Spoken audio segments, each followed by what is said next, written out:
None but fools and dolts will laugh at me, wife. Oh, yes, truly, they haven't waited until now. Your antics have long given a laugh to everyone. Oh, and who is everyone, if you please? Everyone is everyone who is right and who is wiser than you. For my part, I am scandalized by the life you lead.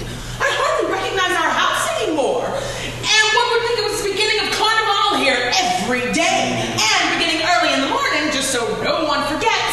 One hears nothing but the racket of fiddles and singers, which disturbs the whole neighborhood. Madame speaks well. I'll never get my housework done properly with that gang you have come here. They have feet that hunt for mud in every part of Paris to bring it here.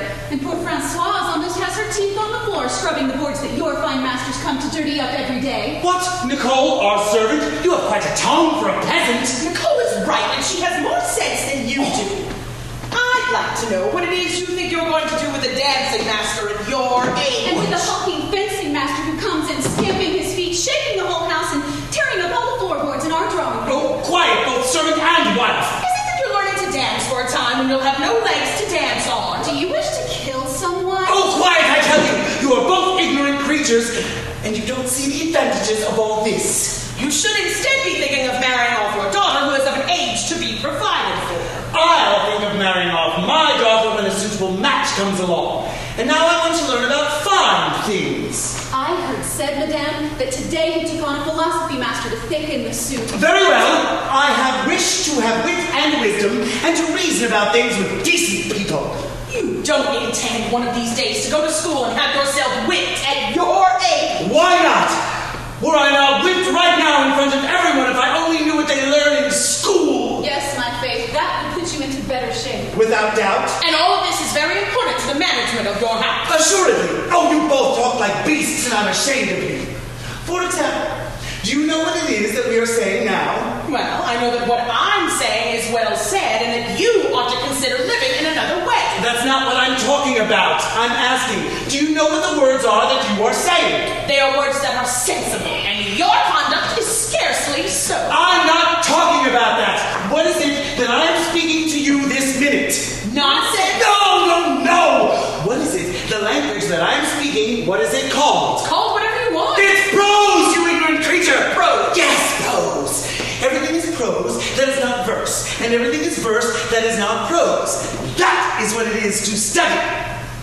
And you, do you know what you must do to say you? What? Say you in order to see. Oh, well, you. What do you do? I say you. When you say you, what do you do? I do what you tell me to. Oh, these ignorant morons! You thrust your lower jaw up to your upper jaw and thrust your lips out, making a pout. You. Yes, that's beautiful.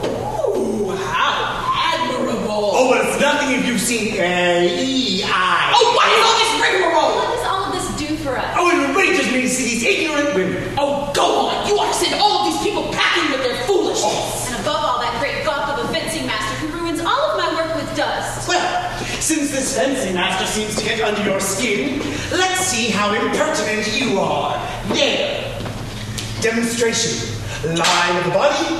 When your opponent thrusts in tierce, you need only do this. And when your opponent thrusts in quart, you need only do this. That is what it is to kill someone. And isn't it a fine thing to be assured of what one does when fighting against someone? There. Thrust at me a little to see. Oh, out, please. Oh, stop. Oh, you devil, take the hot seat. Well, you told me to thrust. Oh, but you thrust in tears before you thrust in quart and didn't have the patience to let me parry. You are a fool, husband, with all of your fantasies. And all of this has come about since you took a notion to associate with the nobility. When I associate with the nobility, I show my good judgment.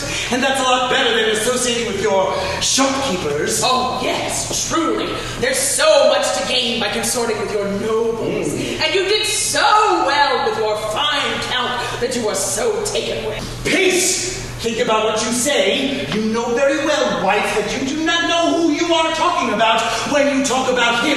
He is a much more important person than you. Think, a great man, respected at court, who talks to kings just as I talk to you. And isn't it a great honor to me that a man of this quality is seen to come and go so often from my house, who calls me his dear friend, and who treats me as his equal. He has more regard for me than anyone would ever know. And in front of everyone, he shows me so much affection that I am embarrassed myself. Yes, he has a kindness for you. And yes, he shows his affection when he borrows your money. So, isn't it a great honor for me to lend money to a person of that quality? And can I do any less for a lord who calls me his dear friend? And this great lord, what does he do for you? Oh, things that would astonish you if you only knew them. Like what? Oh, blast! I cannot explain myself. Suffice it to say, I have lent him money. He will pay it back in full and before long. Yes, you are waiting for that. Assuredly, didn't he tell me so? Yes, and he won't fail to do it. He swore it on the faith of a gentleman. Nonsense! Oh, you are a very obstinate wife. I tell you, he will keep his word. I'm sure of it.